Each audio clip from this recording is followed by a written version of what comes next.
Semangat pagi, mitra-mitra NASA dimanapun Anda berada, teman-teman petani dimanapun Anda, dan terutama petani cengkeh dimanapun Anda berada. Nah, ini adalah salah satu tips ataupun cara di mana pada daerah-daerah cengkeh terjadi pandemi ataupun endemi penyakit pada suatu daerah. Nah, bagaimana cara kita mensikapinya dan bagaimana cara kita penanamannya pada saat yang tanaman ulang yang baru, misalnya begitu. Nah, kita ikuti seperti sekarang ini. Nah, teman-teman semua, kita mulai dari bibit, teman-teman semua. Bibit ini kita harus memilih bibit yang usianya sudah siap tanam, yaitu 1-2 tahun, ya, ini usia sebelum ditanam. Kemudian tinggi tanamannya kurang lebih sekitar 60 cm, ya, tidak kurang dari 60 cm atau minimal 60 cm. Dan bibitnya sekitar 2 tahun yang tingginya 90 cm ini. Jadi kita bisa bibit yang bagus ya kurang lebih yang bibit usia tanamnya adalah 1-2 tahun dengan tinggi tanamannya minimal 60 cm, ya, ini untuk bibitnya kan dikata kita beli bibit. Kemudian pastikan bibitnya sehat, ya, paling tidak adalah tidak kena penyakit atau tanda-tanda kena penyakit atau mengambil dari daerah yang bukan pandemi penyakit, ya, terutama penyakit tanaman cengkeh, ya, tanaman ini, ya, tanaman cengkeh, ya, teman-teman semua. Kemudian akar tunjangnya lurus, ya, memiliki akar tunggang yang lurus dan memiliki panjang kurang lebih 50, ya, atau kurang lebih 40 cm, ya, kurang lebih 40 cm. Memiliki akar cabang sekitar 30-35 akar cabang. Ini yang bagus, ya, teman-teman semua. Nah, memiliki warna daun yang segar, ya, kemudian dengan daun 63 pasang dan bibit memiliki 7 pasang cabang dengan batang tunggal, ya, ini kurang lebih bibit-bibit yang seleksi yang bagus, ya, teman-teman semua.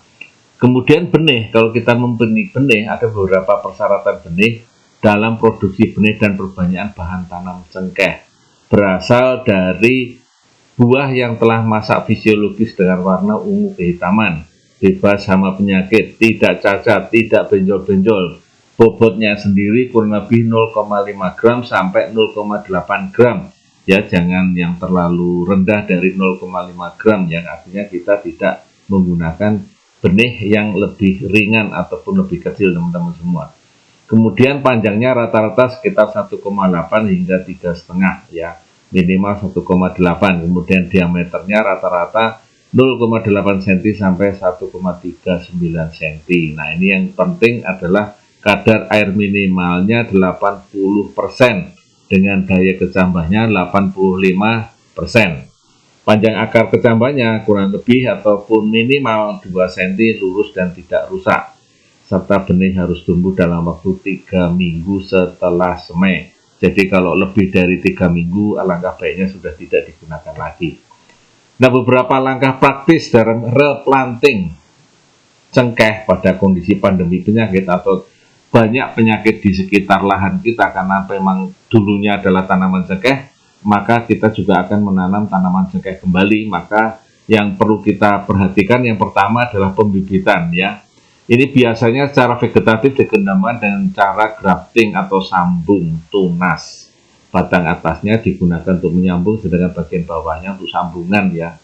Kemudian ada yang memperbanyak dengan menggunakan biji, ya, ini biji yang kulit luarnya tidak kelupas dan bijinya direndam 24 jam dengan proses penyemaian, ya. Selanjutnya biji disemai dengan campuran pupuk, kompos, dan tanah, yaitu 1:1. Nah, ini direndamnya dengan menggunakan supernasa juga boleh, 1 sendok supernasa dalam 5 liter atau 1 tutup PPT hormonik dalam 5 liter, kemudian kita rendam selama 24 jam dalam prosesnya, ya, ini untuk membantu supaya bibitnya menjadi lebih baik, ya.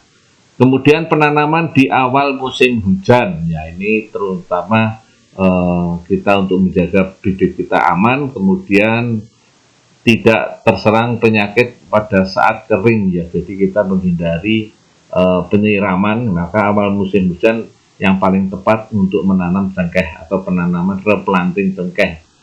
Yang penting adalah bukan pada saat penanamannya, ya tentu saja bukan hanya penyiramannya, tetapi membuat saluran penyerapan air supaya air hujan tidak tergenang. Ini yang terpenting, karena sudah di sekitar kita tanaman cengkehnya sudah ada sebagian yang terserang, maka harus membuat saluran penyerapan air dari sejak awal saat kita penanaman ulang tanaman cengkeh, ya. Kemudian lubang tanamnya 30 x 30 dan ke dalam 1 meter, boleh lebih ya, 40 x 40 x 40 atau 50 x 50 dan kedalamannya lebih dalam ya, sekitar 1 meter. Kemudian kalau memakai pupuk kondang atau kompos ini bisa kurang lebih sekitar 5 sampai 10 kilo, kalaupun tidak pun tidak apa-apa. Yang penting kita berikan dengan supernasanya ditambah dengan glio ya. Ini supernasanya 6 kilo per hektar ya, atau menggunakan Organindo 5 sak per hektar, nanti ditambahkan dengan glio untuk pemberian anti jamurnya ya. Nah, 2 minggu sampai 1 bulan sebelum menanam. Jadi kalau menggunakan pupuk kandang tentu saja harus diberikan ya paling bagus 1 bulan sebelum tanam. Kalaupun tidak menggunakan kita nggak apa-apa, kita mungkin pakai sedikit aja ya, mungkin sekitar 1 atau 2 kilo saja sudah cukup. Yang penting kita menggunakan dengan supernasa ditambah dengan glio atau Organindo dengan glio. Dan ini bibit cengkeh ditanam dengan jarak 7 x 8 pada lahan miring, sedangkan 8 x 8 pada tanah datar. Nah, ini disiram, kemudian disiram awalnya dengan supernasa ditambah dengan glio. Jadi 2 sendok supernasa ditambah dengan 1 sendok glio untuk 10 liter air, dan ini diambil kurang lebih sekitar 200 hingga 400 ml per tanamannya. Jadi ini bisa untuk kurang lebih sekitar 20 hingga 40 tanaman 10 liternya ya teman-teman semua, atau kita gunakan kurang lebih setengah liter saja mungkin sudah cukup ya, atau mungkin sedikit, atau 1 gayung itu digunakan untuk 4 tanaman untuk penyiraman awal dan ditambahkan sebagai anti jamurnya. Nah, kemudian setelah kita tanam ya, penanaman ubi karet ya, ubi kayu karet. Nah, ini biasanya digunakan sebagai tanaman penaung ya. Jadi sebelum kita menanam tanaman cengkeh yang baru pada sekitar lahan yang cengkeh, kita bisa menanam ubi kayu karet di sekitar tanaman cengkeh yang baru ya, supaya jadi penaung. Dan bisa juga pada daerah-daerah yang sangat panas ataupun sangat kering bisa dikasih ranting-ranting ya, ataupun daun-daunan ya di sekitar perakaran untuk menjaga kelembapan atau menjaga supaya tidak terlalu kering teman-teman semua. Nah, ini adalah supernasa dan glio untuk pemberian pupuk pertama ya, supaya kita mau ngirit ya teman-teman semua. Ini adalah salah satu titik di mana yang titik merah ini adalah tanaman cengkeh yang kita duga sebagai tanaman yang sudah kena terserang penyakit ya, maka kita pengen ngeblok ya, membuat blok untuk tanaman ini supaya tidak kemana-mana pada tanaman barunya ya. Maka pada tanaman tertentu kita, ataupun tidak semua tanaman kita siram, maka 2 ke atas 2 ke bawah, kanan kiri ya, arah mata angin ini yang kita beri ya teman-teman semua. Jadi yang dikocok nanti dengan menggunakan supernasa dan glio ini, jadi kita 2 sendok supernasa dan 1 sendok glio ini ya kita berikan pada yang warnanya putih ya, termasuk yang merah yang terserang kita kasih. Kemudian yang putih-putih ini wajib kita kasih, sementara yang kuning-kuning ini bisa kita kasih bisa tidak ya. Jadi ini kalau misalnya kita mau mengirit ya, mengirit produknya dan tetap terjaga kondisinya, yang penting adalah kita harus tahu betul mana tanamannya benar-benar kena sakit atau yang benar-benar sakit. Maka kita berikan pada yang merah ini, maka sekitarnya ya jarak 2 kanan kiri atas belakang muka dan sebagai mata angin ini kita kocor semua ya. Jadi kita blok supaya jamurnya tidak menyerang kemana-mana, apalagi di saat musim hujan ataupun pada saat tanaman masih muda. Jadi ini pemberian cengkehnya ya, pemberian supernasa ditambah dengan glionya itu kurang lebih setahun hingga 3 kali. Ya boleh berturut-turut, bulan sekarang kita beri, 1 bulan atau 2 bulan berikutnya bila dirasa perlu bisa kita juga tambahkan lagi supernasa dan glionya untuk menjaga serangan penyakit pada saat pandemi pada tanaman baru replanting tanaman cengkeh ini. Kemudian dosisnya ya, dosisnya tadi sudah saya sampaikan ya, kita berikan dengan 2-3 ya, mungkin 2 sendok ditambah dengan 1 ataupun 2 glio ya dalam 10 liter, kemudian kita diamkan, kita aduk lagi, kita ambil sekitar 300 atau 400 mili per tanaman kita siramkan. Ya, bila tanahnya itu agak halus atau mungkin tidak terlalu kasar, bisa digalu kasar terlebih dahulu ya. Bisa menggunakan dengan pupuk cangkul atau mungkin dengan menggunakan dengan garu ya, tanamannya garu supaya apa? Supaya air bisa merembes ke bawah dan tidak mengalir keluar dari sekitar piringan tanaman. Artinya nanti pupuk yang kita siramkan nanti ataupun anti jamurnya itu nanti bisa tertambat pada tanah-tanah yang sudah kita garuk kasar supaya tidak merembes atau mungkin keluar dari lingkaran piringan tanaman ya. Jadi kurang lebih kalau misalnya pengen semuanya, maka ini akan memerlukan kurang lebih 3-6 kilo Supernasa ditambah dengan 8 kotak Natural Bio dalam sekali aplikasi. Tetapi kalau dengan cara yang tadi tergantung dari jumlah tanaman yang terserang penyakitnya. Jadi bisa untuk jaga-jaga dari sejak awal ya, kita cukup menggunakan dengan 3 kilo Supernasa ditambah dengan 8 kotak ya. Ini bisa kita tambahkan untuk menjaga supaya tanaman baru ya pada replanting tanaman cengkeh ini aman dari penyakit di sekitarnya. Kemudian perawatan tanamannya ya, cengkeh yang usia muda biasanya sering ataupun mudah terkena penyakit ya, kering dan mati. Sehingga perawatan di usia 1-5 tahun ini sangat-sangat penting. Oleh karena itu pada perawatan ini bisa perawatannya pemberian pupuknya terutama untuk anti jamurnya bisa diberikan lebih dari 3 kali. Kalau pupuknya mungkin bisa 3 kali ya, Supernasanya ataupun granulnya bisa 3 kali, tetapi untuk bionya bisa 4-5 kali ya, tergantung dari serangan penyakit dan daerah-daerahnya pada daerah pandemi ataupun endemi penyakit tanaman cengkeh. Kemudian perawatannya ini sebetulnya mulai dari sejak ditanam ataupun ada yang dilakukan dengan penyulaman. Jadi pada tanaman-tanaman tertentu yang sudah tua ataupun yang sudah mati ataupun yang sudah disulam, maka ini sudah mulai dirawat dengan cara penggunaan Supernasa tadi ditambah dengan Glio.